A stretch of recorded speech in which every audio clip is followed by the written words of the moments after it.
अहानबदा मरोइबा पाउसिंग पिजरे था असिगी तरादगी हौगदोरिबा 32 सुबा Manipur legislative assembly की 3 सुबा सेशन की मांगोइनना chief minister Nongthombam Biren chair लौदुना रूलिंग एमएलए सिंह की फ्लोर कोऑर्डिनेशन मीटिंग अमा हौजिक पांगथोकले।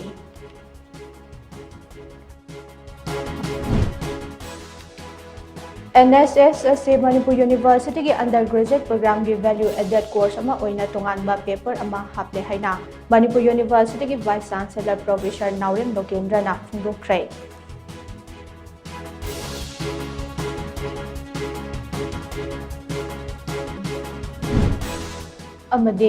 Delhi assembly election Aam Aadmi party की अरविंद केजरीवाल माइथीरे बीजेपी की पीरेप परवेश वर्मा माई पाखरे।